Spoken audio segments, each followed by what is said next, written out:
Oh! Oh, man, I think I just caught it. Oh, Come on, you ready? Come on. I don't. I'm ready. All right. No, wait. I got. How long am I have to sit up? Because I don't have good posture and I might be slouching. All right, and 3. This man is drunk. Wait, am I drunk? I'm nobody. Yes, you do have a problem. God's got this. No, I got this. You're stupid. You're dumb. I'm a father. I'm a husband. I'm a son. I'm a leader. I am Marcus J. Scott.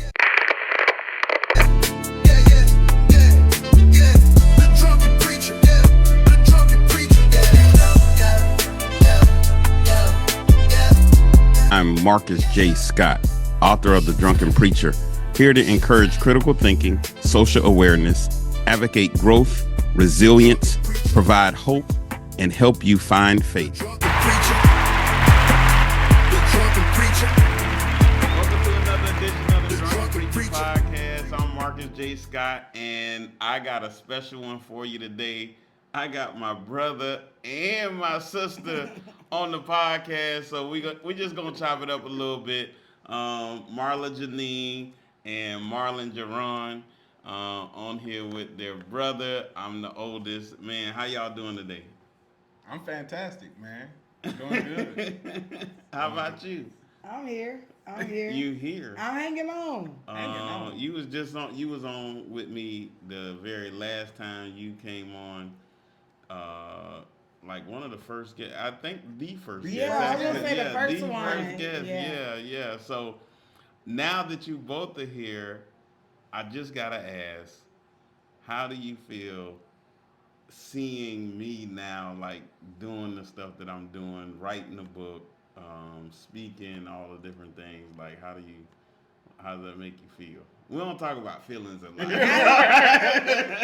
I need another climate. Do I need tissue? I don't know. How do you feel? Y'all want to hold hands? Should we do a campfire as well and do a hugging session? I don't know. Kumbaya. Yeah. So I just want to know. I want the people to know, but I want to know because we don't talk about it much. Well, first and foremost, I feel like an underachiever. I mean, you're doing so many great things. I feel like I need to step my game up. I need to do more. But no, I'm extremely proud of you. I'm excited about what God has in store for you. Seeing your growth and your maturity.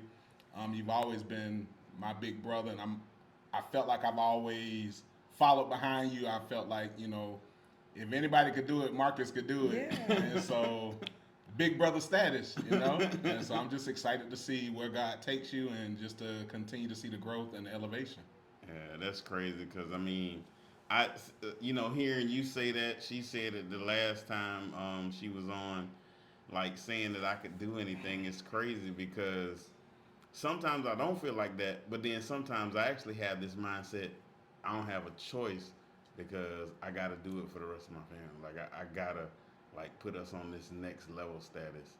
And I guess I kind of get that from I'm next in line after daddy, I guess. You had to be last. I wasn't thinking about putting anybody on. Yeah, so what about you? I mean, I know you said a little bit the last time you was on about that I could do anything. Yeah, I still carry that sentiment. But it's just good to see you, thriving in your element. I think growing up, you always hear you talk. I imagine that you would do big things. So really, yeah, you were never kind of. So what were some of the things I said, like as a kid? As I'm getting older now, I just remember bits and pieces of things I did, and a lot of times, like I don't remember it until y'all refresh my memory about something I did or said that kind of triggered you to be like, oh, okay, yeah, he definitely gone, whatever that would be. I don't know. For me, it could have been small stuff, along the way, or stuff that I'd never imagined that I could do. Like, for example, like watching you learn. Him and John would play the Marching 100 cadences and stuff like that.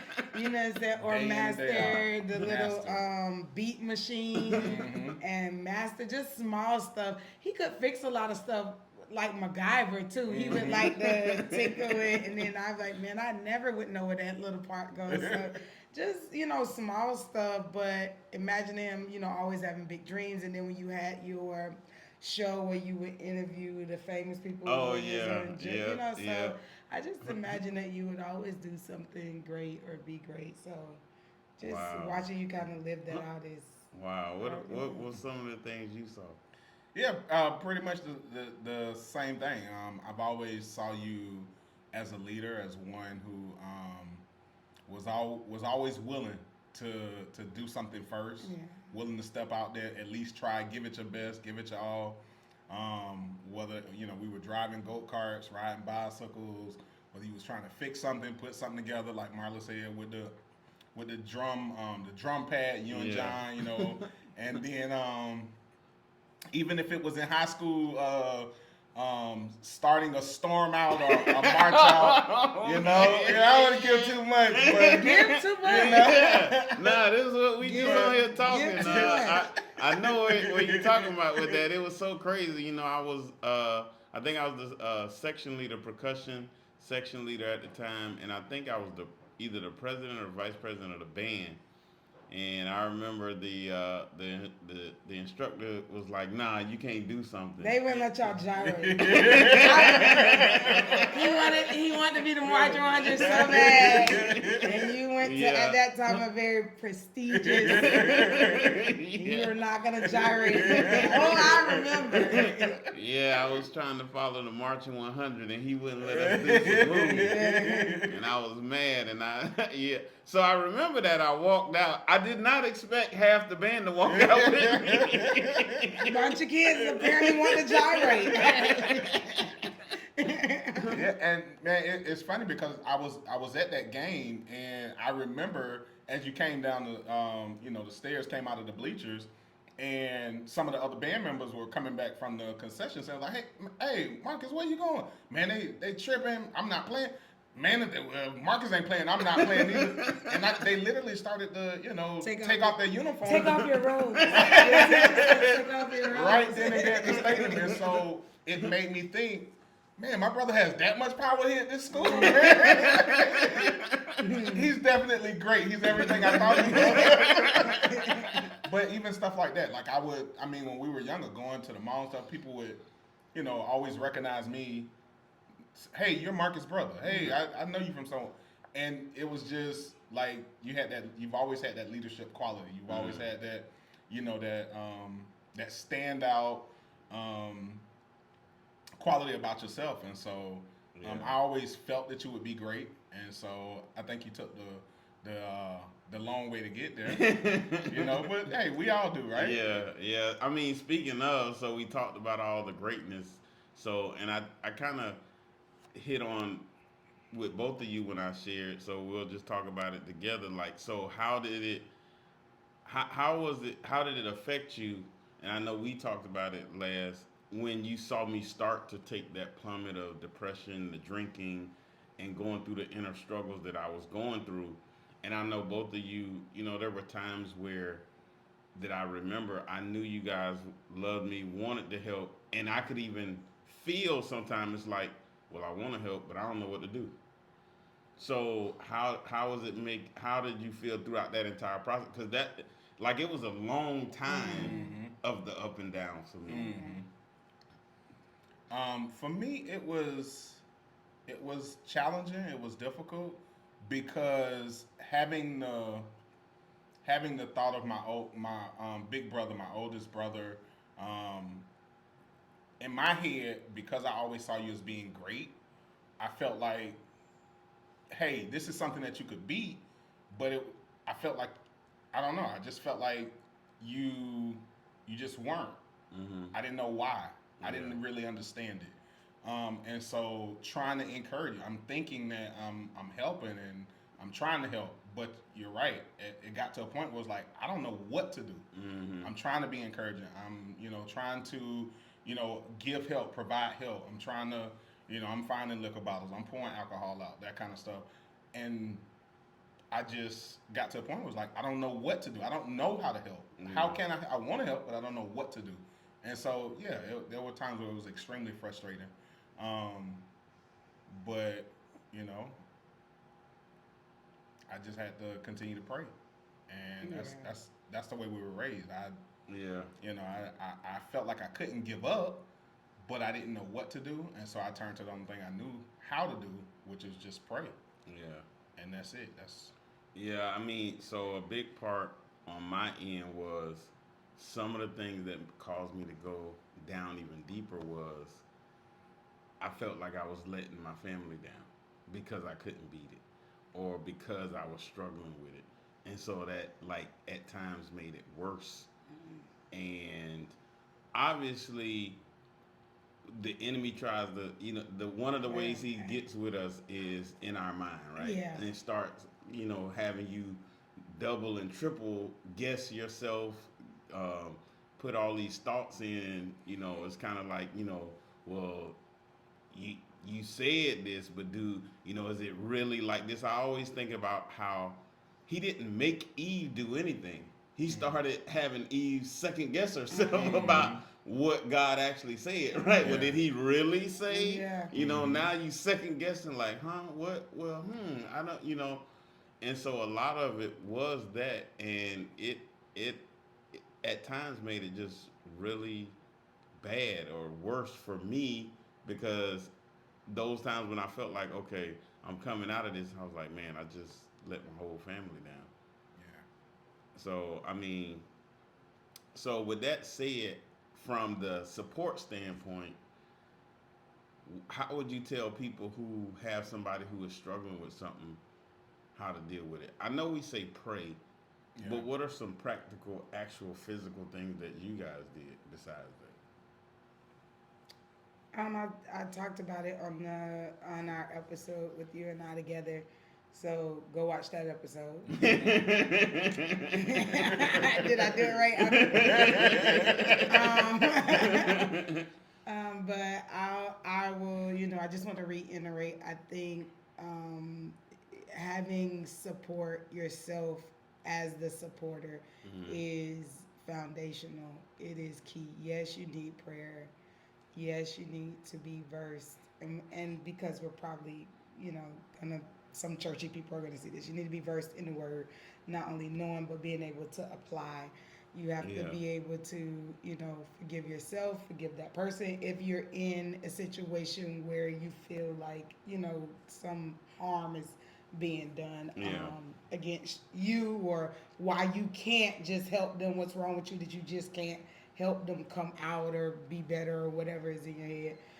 But having support, again, I'm just going to touch on it a little bit, but whatever that support looks like for you, whether it be joining a group for yourself, some kind of support group, or whether you're going through therapy yourself, but doing things to take care of your mental state for as the person who is supporting the person who needs the help. Yeah. So that you are actually supporting them in a good way, because, and I said this, as far as when they come out, you can be bitter, but while you're going through, you can be bitter as well, because you need them to just get it together, and so you're pouring out as much as you can, but you're not angry because all of your effort seems to fall dead.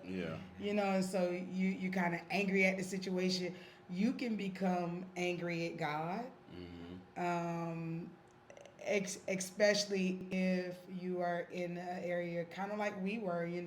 We were the Cosbys of Christian. I don't know if that word, no shade to Mr. Cosby. You know what I'm saying? But you have the epitome of what a church family is. You have the model family, married couple, pastor. The children have a good education. They live in a nice home. They're provided with nice things, and this, education and support system, for his people surrounding them. And so you're angry with God because you're doing all the right things. We go to church. We are in every ministry. Whether it be by force or will. You tithe, you give, you love the Lord, you pray, and you still give me this to wrestle with, even if it is not necessarily me myself, it's one of my siblings. And so you feel that in my Christendom, I should have enough weight with God that when I pray, He just stops it. Yeah. And when He doesn't, Lord, what does this mean? What is this? Why is my brother plagued with this, so to speak? Or why don't I have enough faith that I believe that this mountain is moved? Why it ain't moving? Yeah. I keep speaking to this doggone mountain. Now, I don't know what kind of roots this mountain got. But, you know what I'm saying? But I did everything. And so why are we still here again? Or, like you said, because it is a length of time, it looks like the mountain is moving, and Lord, it moved an inch and then it moved back. Like, you know what I'm saying? Like, nah, but we was up for 2 weeks. What you talking about? So, but those are some practical things that I can think of just off the top of my head, making sure that you have a place to go, both spiritually, so you might need to have a prayer partner or somebody you could confide in. Nobody that oversees the prayer list and the gossip. that don't usually work out too well. Nah. In fact, I talked about that not too long ago because Dad had put in the chat, if somebody tells you something, don't be a broadcaster, be an umbrella. Yes. I was like, whoa, that's kind of powerful because the broadcaster tell everything. Yeah. And the umbrella's supposed to cover you. Right. Yeah. Right. And so, I found that, very powerful. As you were talking and I was just thinking about it, I noticed that a lot of families, and we didn't necessarily have this problem, but I'm just kind of curious your thoughts. How I can't understand how sometimes you see either family members, siblings, cousins, whoever, where something will happen, and then they're not talking for like months, years type deal. Right? Like, what? You don't talk to them? Like, how is that even possible? Like, and I could never even think or imagine that. And so even with my internal struggles, even with the drinking, even with all of that, it was like, while I felt like I let you guys down, I never had a thought that y'all would never talk to me again. Really?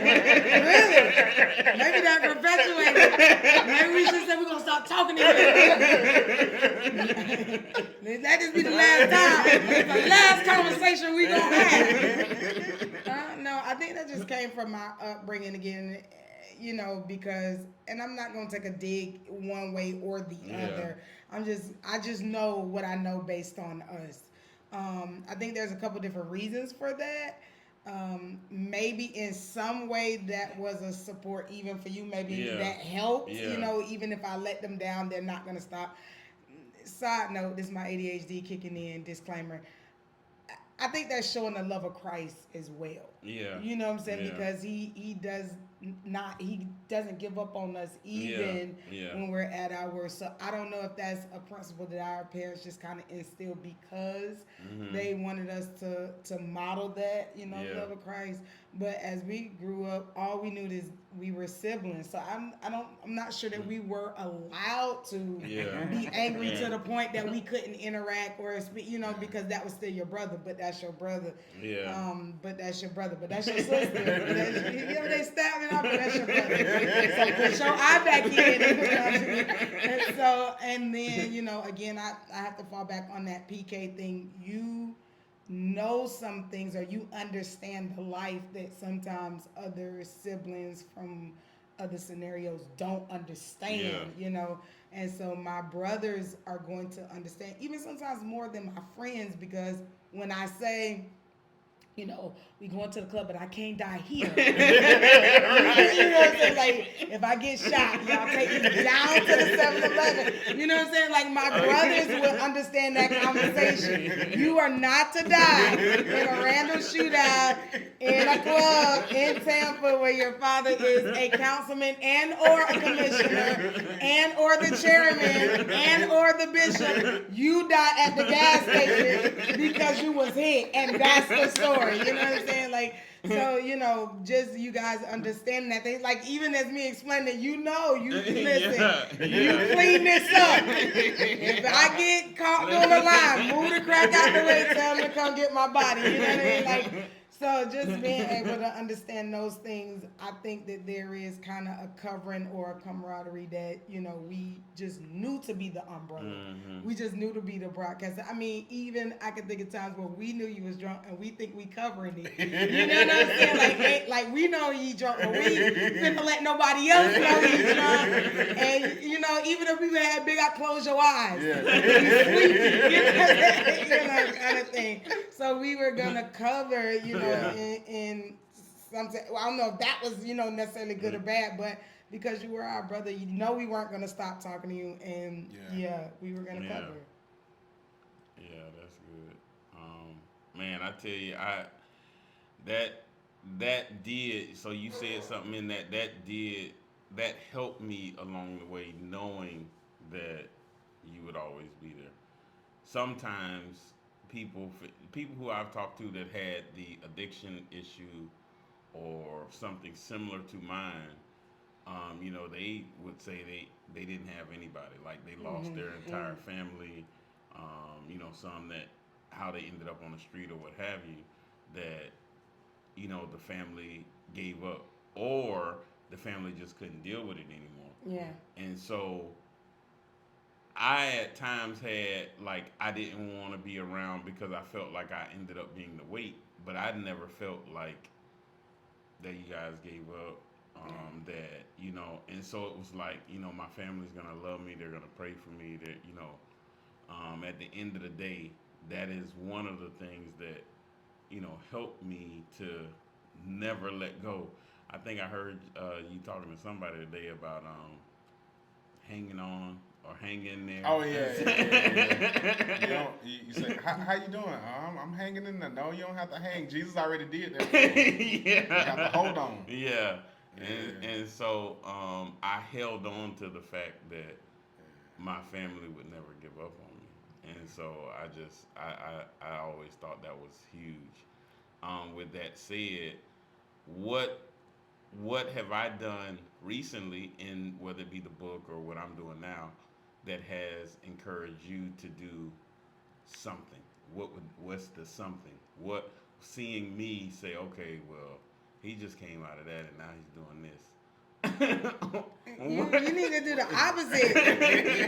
Start a janitory service, write a book, get married. I mean, let's run the list. What haven't you done? No, I'm saying, but what have I done that has said, okay, all right. All of the things you heard the man say, what has he done in his last, compared to the last 6 months? You just released a new course. I'm sitting at home going, I'm saying slow down. I know. I'm trying to catch up. That's what I'm saying. And I had no drunk years. You came by, ran double lap dust. You see what I'm saying? I'm trying to see what I could do to, catch up a little bit. No, that's right. So, right. I mean. But I know you guys, so you guys often talk to me about things that you want to do. But so you guys are both talented in your respective areas. And I always say, even using my platform, I'm like, look, I'm going to get this whole thing together and like it's going to be crazy, huge. And I already got like this spot where y'all going to be on the staff and all of that. But I mean, does anything say, okay, I want to do that one thing? So like I know you're in, you developing, with the logos and the different stuff that you do. And I know it's like you, like I'm ready. I need to finish my stuff because I'm ready to help you get that book done. And I want to know the whole layout because I pretty much got it. And once it's like tightened, I'm gonna be like, hey, here's the playbook. This is what we do. Okay. Yeah, but is it something like that says, okay, my brother did it, so I got to get on the ball? Well, for me, since you mentioned the graphics and stuff like that, seeing you help push me to start my business, but I still, even in starting my business, I don't I don't feel like I have what you have to like push it to where, to push it to how I've seen you do with your 102,000 businesses. And one LLC on the way. But just me starting, my first official business and trying to just keep that going and trying to just maintain it. I don't know how you got 102,000 and like you said, and another LLC and a nonprofit organization. Yeah. And so, you've inspired me to start the business, and now I'm trying to keep up and continue to push myself to just get a little bit better. Yeah. You've also inspired me to wake up early in the morning. I haven't gotten out the bed yet But you're up. to exercise, but I'm just working on getting up at an earlier time. And eventually I'm going to get out to, trying to do some exercise and stuff like that because it is inspiring. Yeah. It is very motivational to see you push yourself, see you, having a healthier version of yourself. Yeah.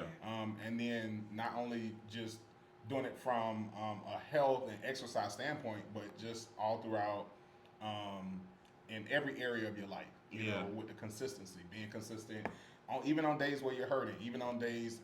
Listen, one thing that also inspired me, and I don't know, maybe it's kind of strange, but with the going through with your tooth, having the pain, and I'm watching you still doing podcasts, your face swollen. Man, I would have shut that podcast.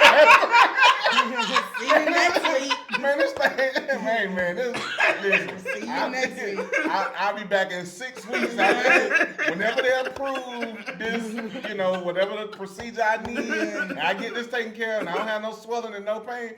That's what I'm doing the next podcast. Until then, I ain't dropping no more podcasts. I got to talk with my mouth, but it just looked painful. But seeing you, in spite of the pain, in spite of hurting, in spite of not feeling the best, still pushing yourself to do the exercise, still dropping the podcast, still dropping the inspirational videos in the morning, still doing things at the church, still being present and doing everything that you're doing.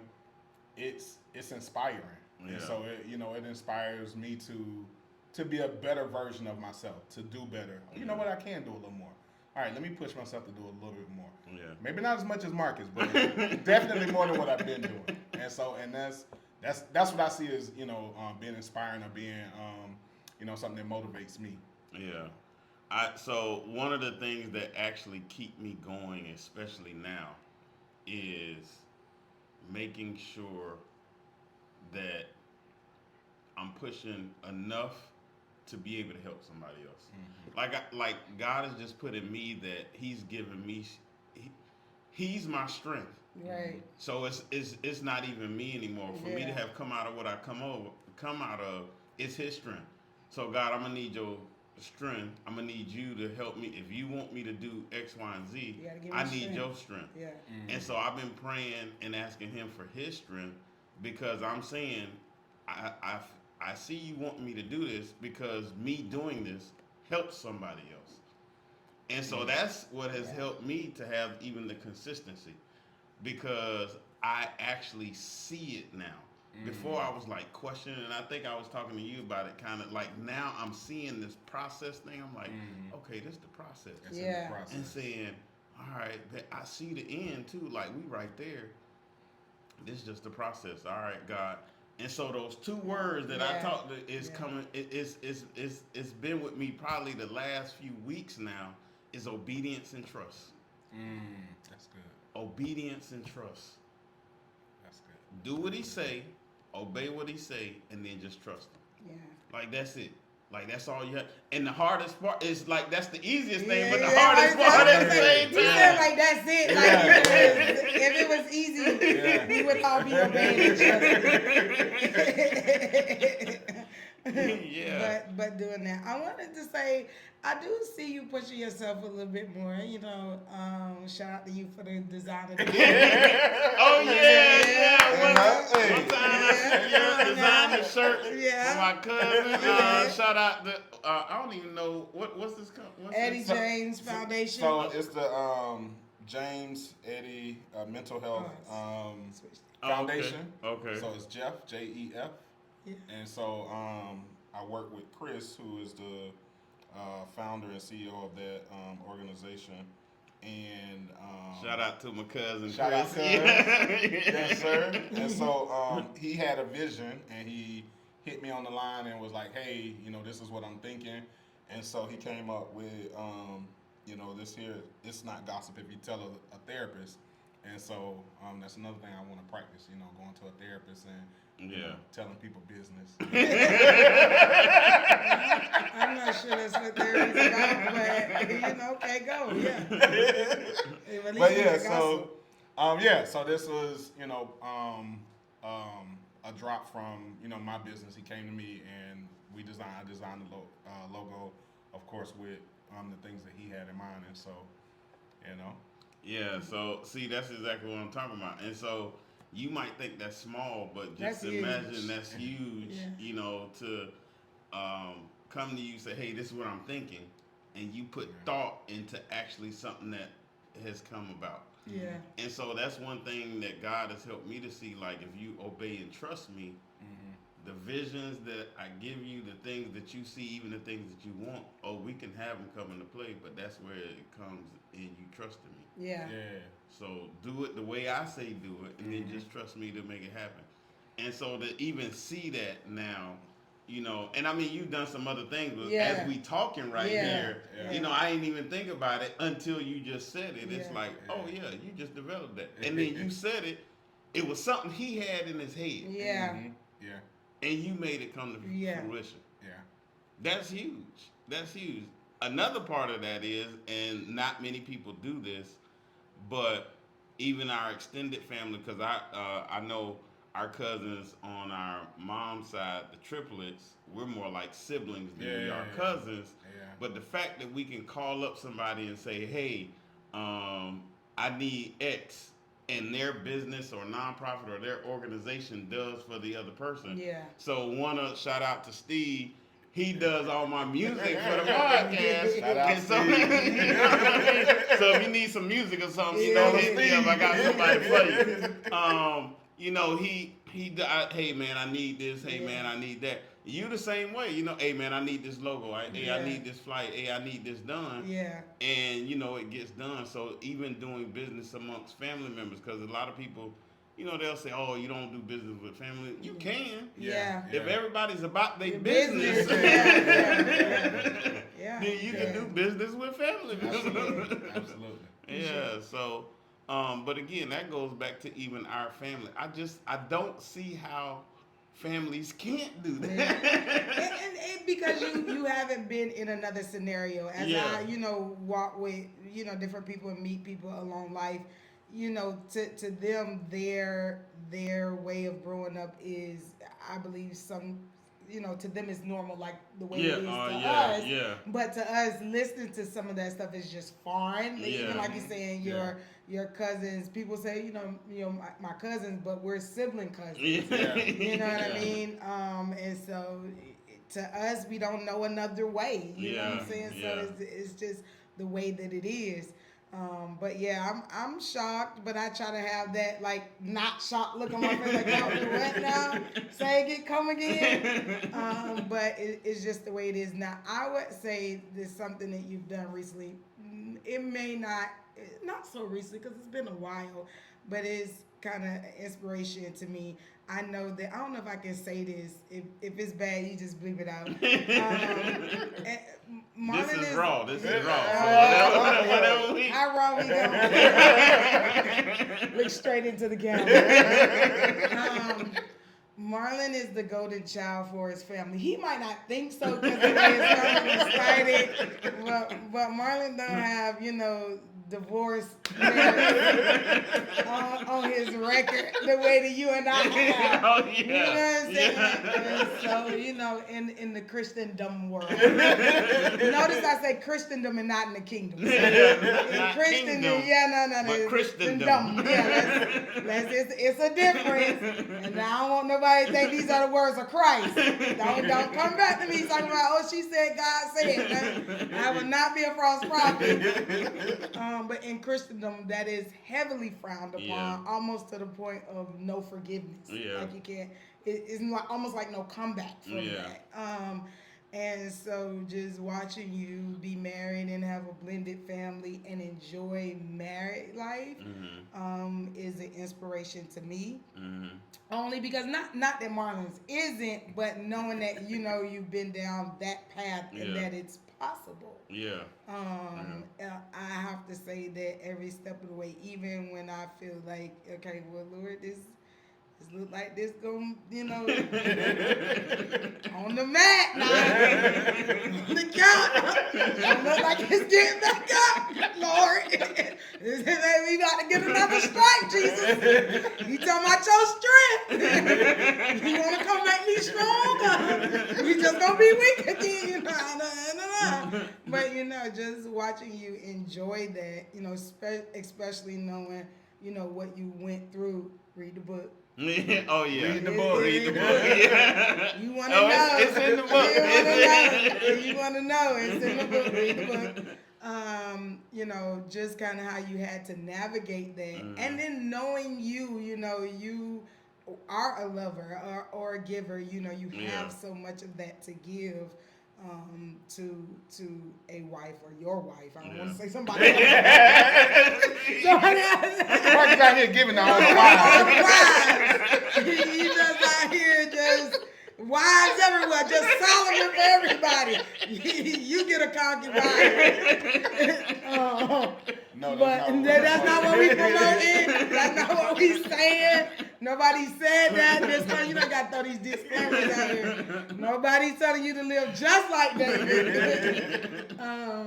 But watching you in your very personal life, overcome those struggles of going through a divorce, or two. Yeah, I was gonna say.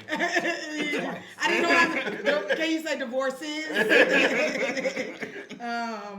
But still enjoying the fruits of marriage and coming together with your wife and traveling and being in business together and sharing and raising, having a hand in grandchildren and all those things. That is highly inspiring for me. For me as well, because me personally, if it happened to me, I don't think I would want to ever get remarried. I don't know. And so seeing you go through that, that's very devastating, and for a person to go through something like that, but then to rebound and still be able to find love and still have love to give. And so I agree. That is very inspiring, and I'm proud of you about it. Yeah. And you don't know how much that means to me. So thank y'all for hanging out with me. I tell you, man, this has been really exciting. So one last thing I want to say, because I believe God is really taking me somewhere, but I see big things for us in business and everything. But one thing I think that might happen is seeing you guys with me and us doing some big things, but it might be church related. Like a preacher? I don't know. I'm not saying like what it is, because I'm still not saying I want to be a pastor or anything like that. I'm just saying that maybe church. I'm not saying it won't happen. So, kind of like you know. Well, first of all, let me say, are you? Would you tell God no? Well, let me explain. First of all, don't eavesdrop on me in the Lord's time. That's what we don't want to do here. But I'm just saying, I'm not giving God a fast no. It's just like a slow yes.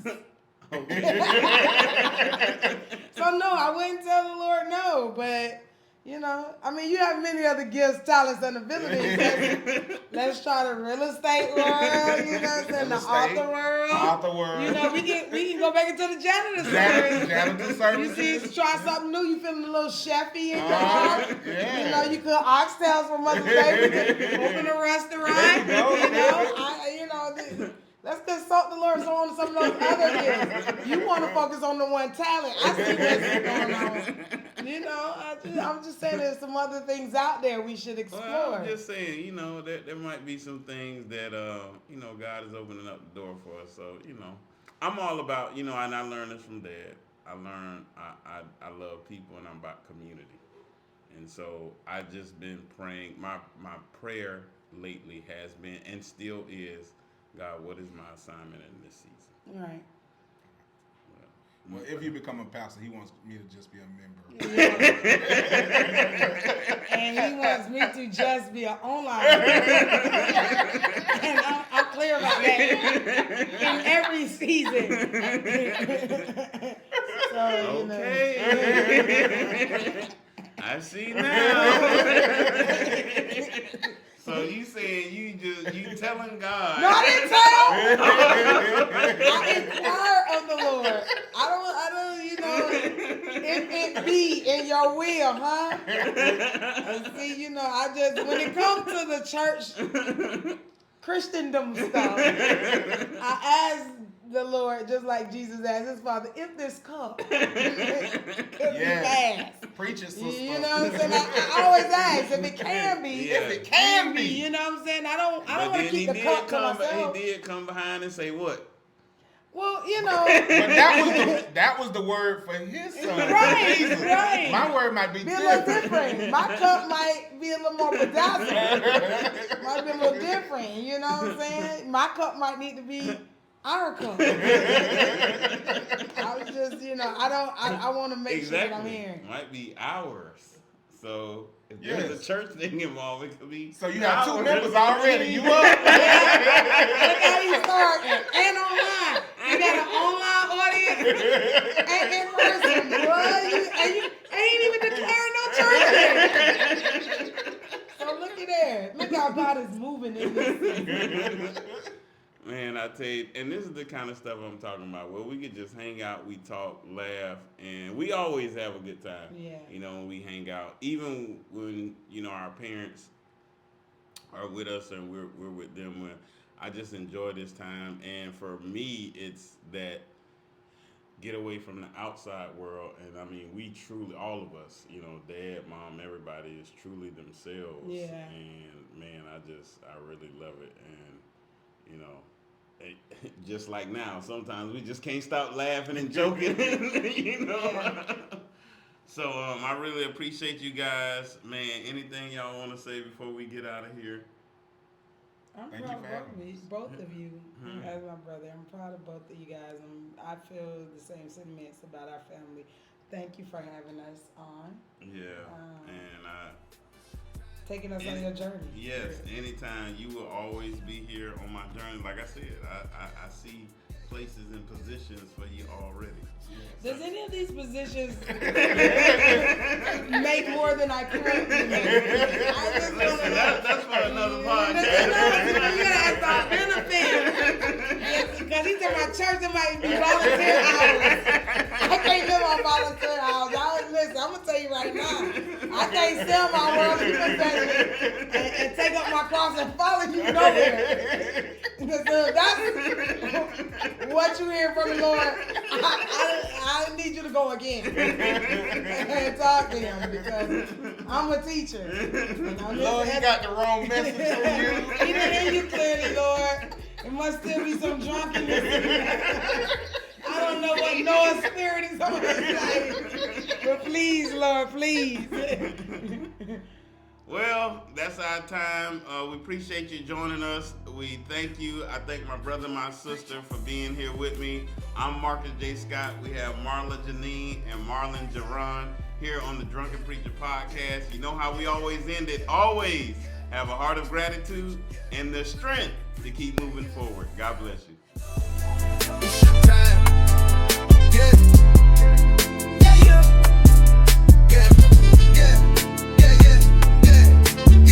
The drunken preacher. The drunken preacher.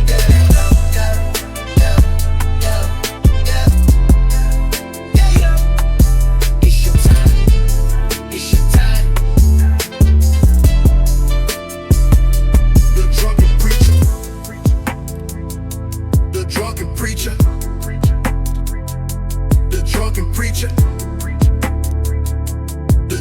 preacher. The drunken preacher.